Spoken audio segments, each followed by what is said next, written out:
Hey everyone, तो आज के इस वीडियो में हम बात करेंगे एक नॉन फिक्शनल एसे लॉस्ट स्प्रिंग, जो कि एक इंडियन राइटर एर्नेस्ट यंग के द्वारा लिखा गया है। और आज के इस वीडियो में हम हर एक एस्पेक्ट्स को कवर करने की कोशिश करेंगे जो कि आपके एग्जामिनेशन में आ सकते हैं। तो चलिए इस वीडियो को शुरू करते हैं। सबसे पहले हम बात करेंगे लॉस्ट स्प्रिंग के ऑथर एर्नेस्ट यंग के बारे। एर्नेस्ट यंग एक इंडियन ऑथर है, इंडियन जर्नलिस्ट है, जिनका जन्म उड़ीसा के राउरकेला में हुआ था। और ये मेनली सोशल इश्यूज पे लिखना पसंद करती थी। इनका जो जन्म है वो 1944 में हुआ था। इनका जन्म 1944 में उड़ीसा में हुआ था और ये मेनली सोशल इश्यूज पे लिखना पसंद करती थी।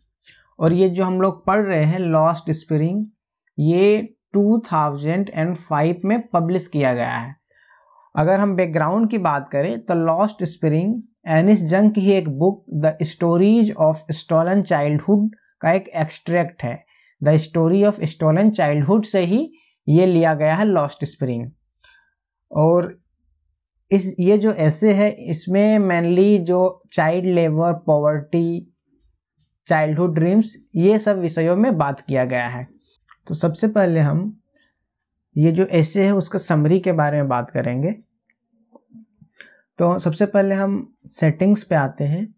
तो ये जो ऐसे है इसका सेटिंग इंडिया में ही रखा गया है। 2 विलेज है या 2 टाउन बोल सकते हैं, पहला सीमापुरी, दूसरा फिरोजाबाद। इसमें 2 कैरेक्टर हैं, साहेब और मुकेश। साहेब सीमापुरी से बिलोंग करता है और मुकेश फिरोजाबाद से। ये जो स्टोरी है यही 2 चाइल्ड के बारे में है, एक साहेब एक मुकेश, और दोनों के पॉवर्टी, चाइल्ड लेबर, ये सब के विषयों में इस स्टोरी में बात हुआ है। अगर हम थीम की बात करें तो ये जो ऐसे हम अभी पढ़ेंगे आगे, उसमें poverty, child labour, struggle for survival, lost childhood dreams, negligence, ये सब विषयों पे बात किया गया है। तो अगले स्लाइड में हम इस स्टोरी के प्लॉट ओवरव्यू को देखेंगे। ये जो लॉस्ट स्प्रिंग है एक ऐसे जो कि एर्नेस्ट यंग के द्वारा लिखा गया है, एक नॉन फिक्शन है, जिसमें मेनली हाईलाइट किया गया है वैसे बचपन को जो पॉवर्टी में गुजर रहा है, सोशल इनजस्टिस को दिखाया गया है। और इसमें 2 यंग बॉयज़ के बारे में बात किया गया है, पहला साहेब, दूसरा मुकेश।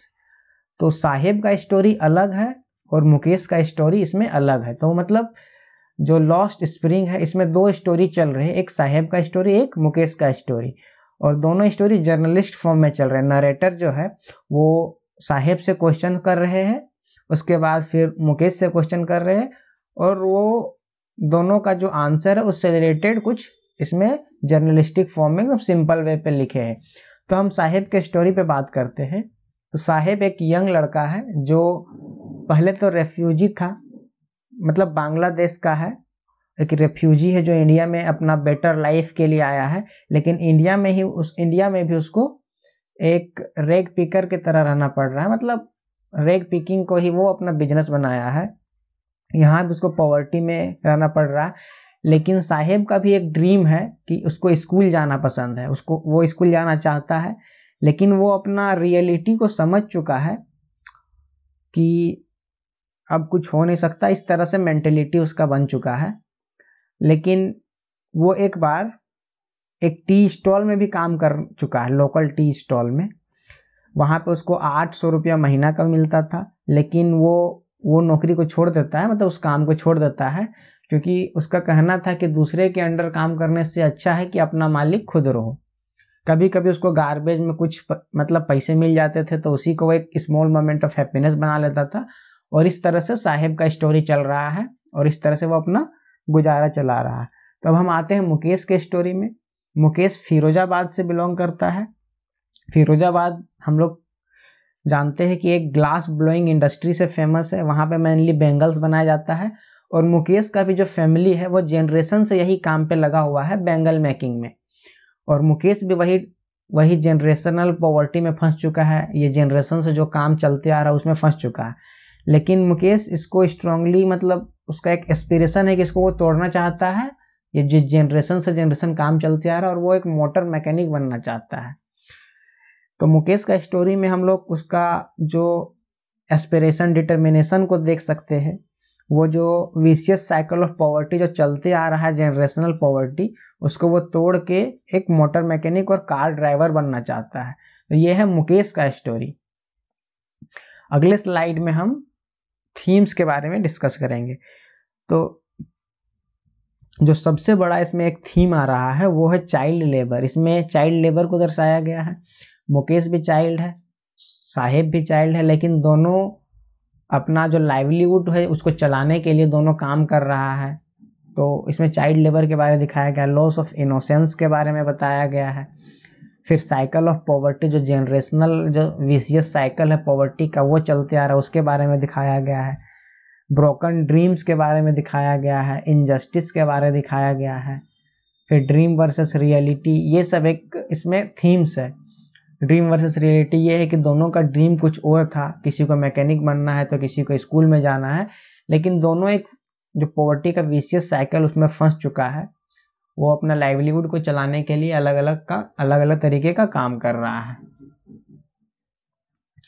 अगर हम मेनली जो कैरेक्टर में आए, तो पहला जो हम लोग कैरेक्टर पढ़े साहेब का, उसको मतलब फर्दर एनालाइज करेंगे तो वो सीमापुरी से बिलोंग करता है और रैग पिकिंग में मेनली है। रैग पिकिंग को, उसको स्कूल जाना पसंद है, उसको टेनिस खेलना पसंद है, लेकिन वो अपना रियलिटी को समझ चुका है, मतलब ऑप्टिमिस्टिक टाइप का वो लड़का है। अगर हम मुकेश के स्टोरी के बारे में बात करें तो मुकेश फिरोजाबाद से बिलोंग करता है और ग्लास बेंगल में है, मतलब बेंगल मेकिंग इंडस्ट्री में वो आ चुका है। उसका फैमिली से यही काम चलता है, उसका दादा, उसके पापा, अभी वो भी वही काम कर रहा है। लेकिन अगर उसका पर्सनालिटी की बात करें तो स्ट्रॉन्ग डिटर्मिनेशन उसके अंदर पे है।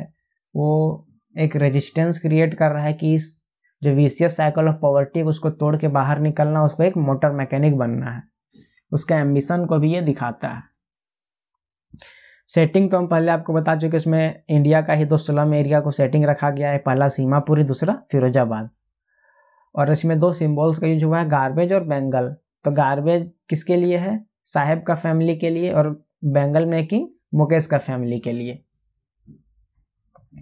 अगर हम स्टाइलिस्टिक कुछ एलिमेंट्स की बात करें, सबसे पहले नैरेटिव स्टाइल देखें तो एनिस जंग जो लिखती है कुछ भी चीज़ वो जर्नलिस्टिक फॉर्म में लिखती है। वो उनका लैंग्वेज बहुत सिंपल होता है, रिफ्लेक्टिव होता है। इसमें डायलॉग्स का यूज हुआ है, मतलब पर्सनल जो वॉइस है उस तरह से ये लिखा गया है। नरेटर पहले क्वेश्चंस करते साहेब को, फिर मुकेश को, उसके बाद जो उनका आंसर आता उसी के फॉर्म में इसको लिखा गया है। अगर इमेजरी का बात किया जाए तो इसमें दो स्लम एरिया को दिखाया गया है, पहला है सीमापुरी, दूसरा फिरोजाबाद, और वहाँ के जो हार्श कंडीशंस है उसको दिखाया गया है। सोशल इशूज क्या क्या इसमें एड्रेस किए गए? पहला चाइल्ड लेबर है, एजुकेशन है, और तीसरा गवर्नमेंटल नेग्लेक्ट। चाइल्ड लेबर तो दिखाया गया, वो आपको बता चुके हैं। एजुकेशन भी दिखाया गया कि जो स्लम एरिया है उसमें गवर्नमेंट एजुकेशन पे ध्यान नहीं दे रही है, वहाँ पे बच्चा मतलब अपना घर चलाने के लिए एजुकेशन को छोड़ के चाइल्ड लेबर में आ गया, वो काम कर रहा है ताकि घर में कुछ खाना पीना खा सके। गवर्नमेंट का नेग्लेक्ट को भी ये दिखाता है, ये ज़्यादा ज़रूरी नहीं है। अगर हम कंक्लूजन पे आए तो ये स्टोरी से क्या कंक्लूजन हम निकाल सकते हैं? एक सबसे पहले तो इसमें हम बोलेंगे कि ये नॉन फिक्शनल एसे है। कुछ सोशल इशूज के बारे में बताया गया, जैसे child labour, poverty, social injustice, इस तरह के चीज़ों के बारे में प्रेजेंट किया गया है साहेब और मुकेश के स्टोरी के द्वारा। तो साहेब और मुकेश के स्टोरी के द्वारा एक मैसेज दिया गया, एक पावरफुल कमेंट्री बोल सकते हैं, जो स्टॉलन चाइल्डहुड है। मतलब स्टॉलन चाइल्डहुड क्या लिखा गया है कि बच्चों से उसका बचपन छीनना, उस तरह के मैसेज को ये यहाँ पे हाईलाइट कर रहा है। तो मेन मैसेज वही है। और फाइनल हमारा थॉट ये होना चाहिए कि हम लोग कैसे इस तरह के जो इशूज है, जैसे चाइल्ड लेबर है, पॉवर्टी है, सोशल इनजस्टिस है, उसको कैसे हम लोग एड्रेस करें, उससे कैसे लड़े। तो इस तरह का कंक्लूजन यहाँ पे हम लोग निकाल सकते। लास्ट स्लाइड में आपके लिए कुछ डिस्कशन क्वेश्चंस रखे हैं। अगर आप ये स्टोरी पूरा पढ़ लिए तो आपको प्रैक्टिस के लिए थोड़ा क्वेश्चंस का भी ज़रूरत होता है, ताकि ये स्टोरी आपके दिमाग में एकदम बैठ जाए। तो इसको आप एज ए होमवर्क भी कर सकते हैं। तो आज के इस वीडियो में इतना ही, मिलते हैं एक नए वीडियो में एक नए लेक्चर के साथ। तब तक के लिए आपका दिन शुभ हो। धन्यवाद।